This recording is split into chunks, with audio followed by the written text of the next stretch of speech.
2014 সালে যে নির্বাচনটা হয়েছে, এই নির্বাচনটা হয়েছিল মিডনাইট ইলেকশন। এই নির্বাচনটা হয়েছিল 18 নির্বাচনটা ছিল মিডনাইট ইলেকশন।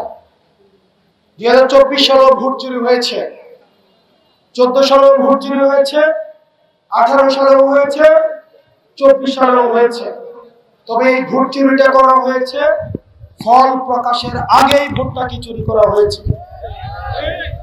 কিন্তু এবার আমরা আরেক ধরনের মেকানিজম দেখলাম, এবারও ভোট চুরি হয়েছে, তবে সেটা ফল প্রকাশের পরে। আমরা দেখলাম দেশের 70% মানুষ গণভোটে এর পক্ষে ছিল, কিন্তু আমরা দেখলাম নির্বাচনের পরে এই ভোটটাকে বিএনপি চুরি করে ফেলেছে। সুতরাং জুলাইয়ের আগেও ভোট চুরি ছিল, তবে সেটা ভোটের আগে, ফল প্রকাশের আগে। আর জুলাইয়ের পরেও ভোট চুরি থেকে গিয়েছে, তবু সেটা দিন দুপুরে ফল প্রকাশের পরে। প্রিয় বিএনপি, মনে রাখবেন, এই তরুণ প্রজন্মের বিপক্ষে গিয়ে আপনারা যদি মনে করে থাকেন যে আপনারা দেশটাকে সুপথে পরিচালিত করতে পারবেন, আপনারা সংস্কার করতে পারবেন এই জনগণের বিপক্ষে গিয়ে, তাহলে আপনারা ভুল ভাবছেন। আপনারা বলেছিলেন 1 কোটি কর্মসংস্থান আপনারা নিশ্চিত করবেন, কিন্তু 6 মাস হয়ে গিয়েছে। 1 কোটি দূরে থাক, 50 লাখ দূরে থাক, 10 লাখ দূরে থাক, 1 লাখ দূরে থাক, একটা কর্মসংস্থান আপনারা নিশ্চিত করতে পারেন না।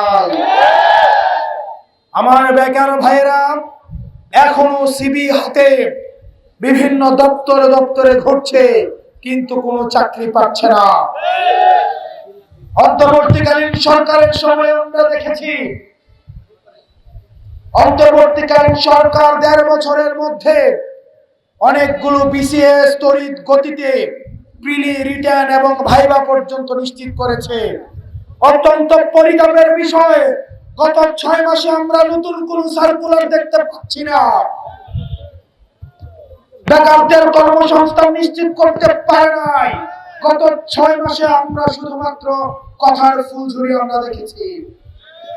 বিএনপি সরকার আগে বিদ্যুৎ মানুষের বাড়িতে মাঝে মাঝে যেত, আর এখন বিদ্যুৎ মাঝে মাঝে আসে।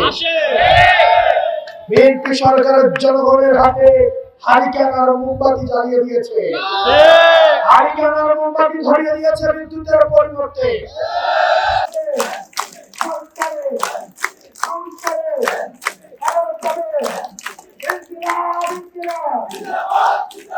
আসসালামু